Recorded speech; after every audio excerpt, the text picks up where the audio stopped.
Alright guys, TacticalRab again today. Hope you're doing well and enjoying your day so far. Leakzzy is back at it again, trying his best to get Pred to reveal the identity of which player was cooking up the strats last season for Seattle Surge and Search and Destroy. One of statistically the worst Search and Destroy seasons ever by a particular team. Pred though, not so easy to convince on this one, maybe because the player in question still finds himself in and around the league somewhere or another. Very much enjoy your thoughts in the comment section below. Hit the like button if you enjoy. Subscribe if you're new as always, I greatly appreciate it. Thought this is a pretty funny bit actually for methods after what's been happening over the last couple of days here on the Twitter sphere, shall we say. Also, the big news yesterday here coming out of Activision Blizzard. Bobby Kotick officially, after many a decade, I think, really in charge at Activision Blizzard, is officially no longer the CEO after the Microsoft acquisition, which has now finally gone through. Bobby Kotick revealed in a letter to the company quite a while ago now that he was going to be stepping away on yesterday's date.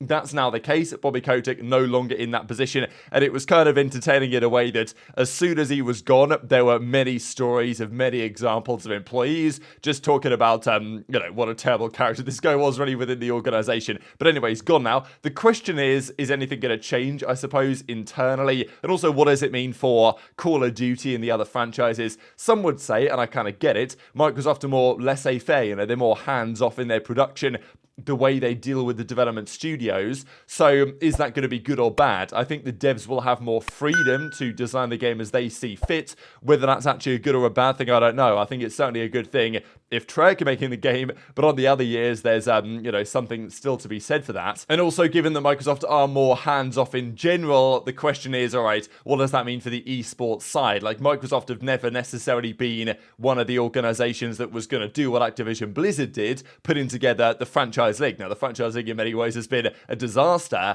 but at the end of the day, the idea was that it was a $300 million league. And sure, Activision Blizzard were the primary beneficiaries of that, and arguably the esports landscape has suffered as a result of it. But Microsoft's approach is more like, well, we might outsource it to a third party, we might get ESL Face It to do the production, which is possibly what will happen, as it might happen on the Halo side. Could be good or bad. Whether anything about COD is actually going to change in the next 12 months seems relatively unlikely, but it will be a slow process, I imagine, for Bobby Kotick leaving and then changes occurring within the Activision Call of Duty hierarchy. But I definitely don't think magically every problem that COD has at the moment is going to be solved, and there will probably be some downsides as well as some positives to this acquisition on the whole. But hopefully it's a good thing for the esports space at least, which is really what it's all about, because the game has been down a low for the last few years, as has the support of the esports side. I know that Challengers players are still deeply frustrated about it to the moment. We've got to talk about, though, some of the drama with Pred and Seattle Surge over the last couple of years. So we know full well that Pred was intending to join OpTic at least a couple of occasions. Never happened, though. He was never sold. This, of course, was the pretty famous two-piece that Pred got at the World Championship on Tuscan Control, where he took down Scump and maybe it was Shotzzy, I don't know. So Scump kind of getting his own back here, possibly. And also Pred, right? He wanted out of Surge. He wanted to go to OpTic. He said not that long ago that he feels like he's been on OpTic for like 8, 9, 10 months at this point, because he thought that he was there since January, and then, of course, that move in the end never happened. He was stuck on Surge for the entire season. Let's be honest, that Surge season they had was statistically one of the worst ever in Search and Destroy.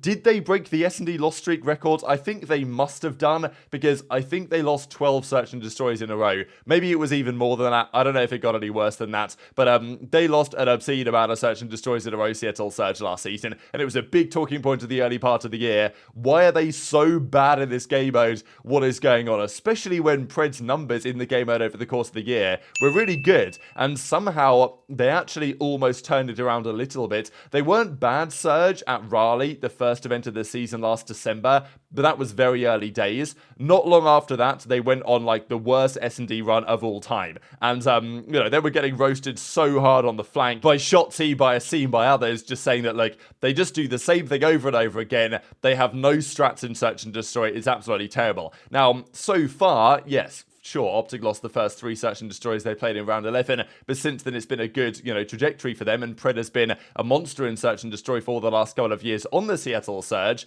but they basically lost them all. I mean, have a look at these numbers here when they played the Subliners. This is January the 29th at this point last season, and, look at this. On LAN, they went 4-5 when they played at Raleigh. I think there were quite a fair few games played there. But online, in all the qualifiers leading up to Raleigh and in the matches after Raleigh going into Major 2, they lost all the Search and destroys. 0-10 online, 34% round win percentage, which is just so bad, it's actually baffling, and a 0.7 KD across the entire team. That's not one player with a 0.7. That's an average 0.7 across the entire team. Like, that is useless level search and destroy play. So I'll share for you what Pred has to say on this. Talks about exactly what was happening behind the scenes at Surge last season and maybe why they were so bad. He says that they were doing lots of VOD watching. You know, they knew they were bad at Surge. So their solution was watch loads of VOD, right? Maybe Phoenix, the coach of the team at the time, pushed this hard. Maybe the IGL of the team, we'll discuss him in a second, pushed this pretty hard on the search and destroy stuff. Watch all the VOD of the other team,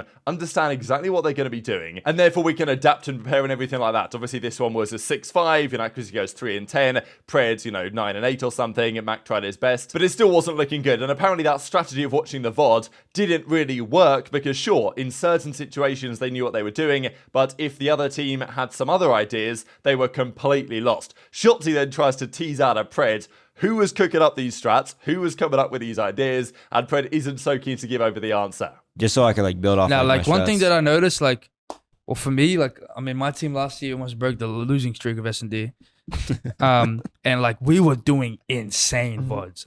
I'm talking before a match, we'd be in the VOD room for 2 hours, just watching back. You're we know exactly what they do. we were playing to we know everything they do, to the point of actually developing 3v2 situations, how to play them. We're actually developing in-game shit, because sometimes it's not going to happen what you're watching, you know what I'm saying? How to adjust and how to adapt. And that's one thing that my team struggled with, and I always I understood doing VODs and stuff, but dude, S&D is such a when we were playing So S&D y'all did what? insane amount. No, we did. We did. I could see LAT that. team, we did VOD too. It worked. Don't get me wrong.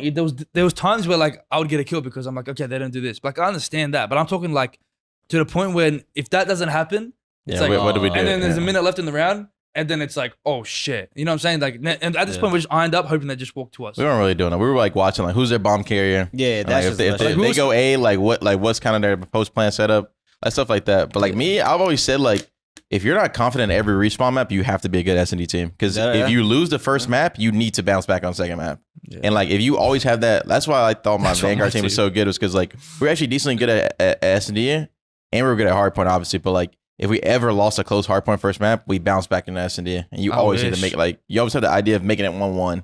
But if you win the first map, then it's okay, we're up 2-0. Let's just, you know what I mean? Bro, my team at Vanguard Champs, we didn't win. We won one S&D. We won 6, and we came 3rd, and we won 9-1 in hardpoint. We literally didn't win a single. Who was cooking the strats for y'all? Nah, I'm not gonna say shit. I'm not gonna say shit. And then 1v3. Oh my and god. this was dirty. Oh shit, he's on bomb. Oh. This was the play of the weekend, in my opinion. So it was last season, January the 29th, where Surge officially went 0-12 in search and destroy during qualifier matches. So maybe it's not the S&D lost record, because they did win a couple at Raleigh, but it's basically the worst ever search and destroy run there's been, at least in the Seedal era, as far as I'm aware, which obviously makes a fair bit of sense. Now, Pred was part of this run, but his numbers over the season, have a look at this. These were Pred's stats last year. Pred had a 1.24 in search and destroy, with one of the highest kills per round in the league, one of the highest first blood rates in the league, and one of the highest damage per round in the league. So, for his role, he was basically 3rd or 4th in all of these categories for a terrible search and destroy team. This is online only, and, let's not forget their online record was terrible.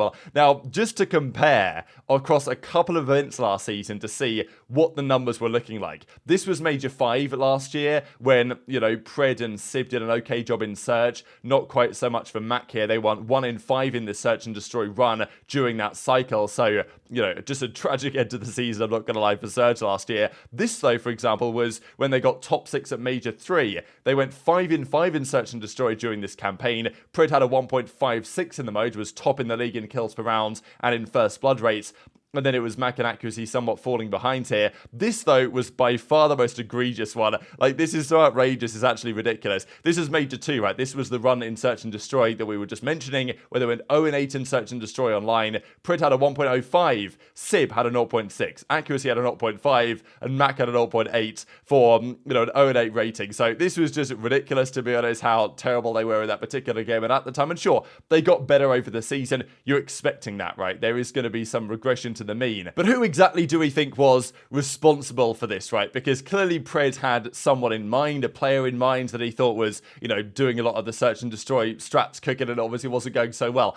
Shotzzy tried to tease it out of him, as he might quite often do, and Pred wasn't so keen to give over the answer, quite possibly because this player was still around. Now, there's only really one option here, really, apart from potentially the coach, right? Sam Phoenix, the coach of the Seattle Surge last year, sure, he was doing the coaching job over there, so I imagine he was involved somewhat in the way that they were doing the VOD watching and all this type of stuff, but I don't imagine that he was fully cooking up all the strats, and certainly in-game, it's not a thing anymore, for it hasn't been for approaching a decade, really, where the coaches are allowed to stand behind the players and talk to them during the game. In game, someone's got to call the strats, and that's usually going to be the iGel. That's usually going to be a guy like aCuRacy, right? And this is the question on aCuRacy last season, was that, the search and destroy strats that Surge are putting out were just clueless, really. And to be honest, the search and destroy that we saw from Surge last year was basically Pred go kill, and if Pred didn't go kill, they would lose the round. That was basically the strategy, just to send Pred off to try and find the first blood, and then often what Pred would have to do is get the first blood and then clutch a 1v2 to win the round. Like, it was that bad. So that Pred and Inshallah strategy did not work particularly well. And sure, towards the end of the year, they started to win some searches, and their respawn was good because, they've got a lot of talent on this roster.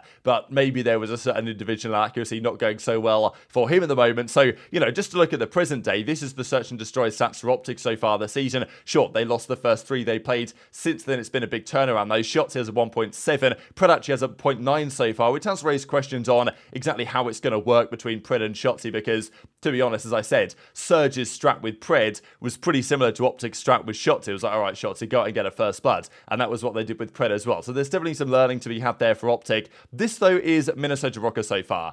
These are their search and destroy numbers, and it doesn't make for pretty reading. They've lost all of their games, of course, so far this season. They've lost, they lost all of their search and destroy so far. The only one they won, to be fair, was against OpTic, right? But outside of that, it's a 0.7 for aCuRacy, it's a 0.85 for Lins, a 0.5 for Awakening, and a 0.83 for Vivid. So, not pretty reading, it's got to be said, for the Minnesota Rokkr, and you do have to wonder whether there's something, is there a similar trend going on here, right? Is Pred trying to say, look, aCuRacy was cooking up the strats last year for Surge and it was not going well. Now he's here on Rokkr, and sure, they did beat us in that game, but outside of that, it's been a pretty bad time. And the issue is that Rokkr historically, what's quite interesting really is that Rokkr for the last few years have generally been a search and destroy powerhouse team. They've usually relied on their search and destroy to get them through game 2 and then potentially winning a game 5. Bringing aCuRacy in has its benefits, theoretically, but it's, he's not really known as a search and destroy wizard, to be honest, and that's kind of where Rokkr have done a lot of their damage as an organization over the last few years.